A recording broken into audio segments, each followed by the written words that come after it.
Hi, my name is Nicole, and I've studied belief, communication, conflict resolution.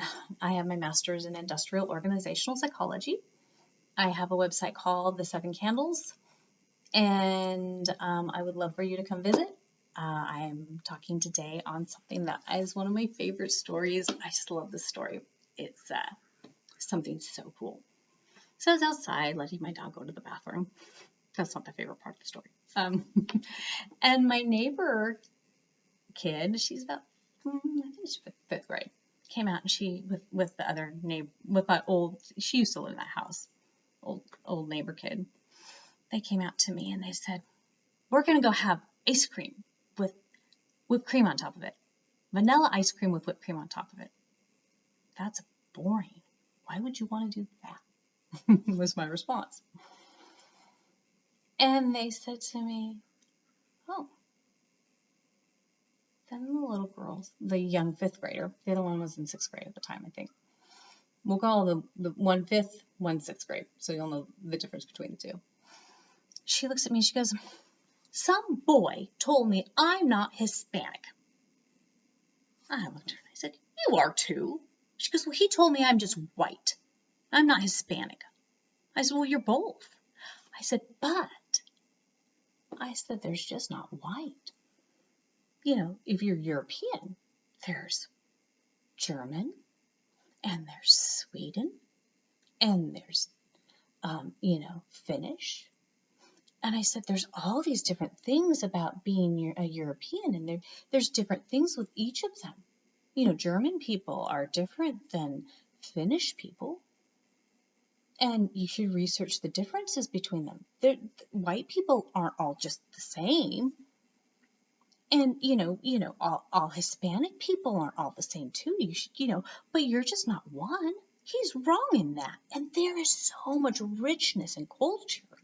You should research all of it. You should research where you came from and you're Hispanic, because your Hispanic is so amazing. And you've got this rich culture, and you should go look at that. It's amazing where you come from. Go look that up. The sixth grader looked at me and she goes, "Well, you know what? I found out I have Native American." I said, "Well, what tribe are you from?" She says, "Well, I don't know." I said, "Well, why aren't you going and researching it?" She goes, "Well, maybe I should." I said, "Well, there's a lot of things about the tribes, and there's such neat stuff to that too. You should go look that up too." And it was really kind of cool because they started thinking about this stuff. And we don't look enough at our heritage.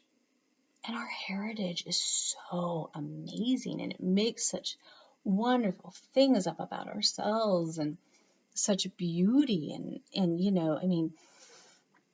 as I've been looking, I look at Hofstede's cultural comparison, and I know it's more of a business tool, but it's kind of neat to look at the differences in power distances between male and female, and all these different things about different cultures, the difference between Japan and China, and but we've clumped people as white people, Hispanic people, Asian people, Black people. And you know what? You just kind of go, that's boring. And not only that, there's differences in where each people come, where each person comes from, and they're not all the same. And we don't understand that, and we don't teach our kids to research that. So this is the exciting part. After we're done with this conversation, the girls looked at me and says, "You know what? I think we're going to go back and put sprinkles on our ice cream." I was like, "Yes, you got it, girls. You got it. Yes, you got it. You got it.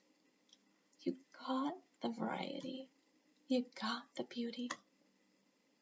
You got the beauty." And that's powerful. And I just think that culture is so amazing. And that has been one of my most favorite stories. Because when we start embracing the beauty of ourselves, and we start adding flavors things and seeing all the neatness of us and not keeping it plain.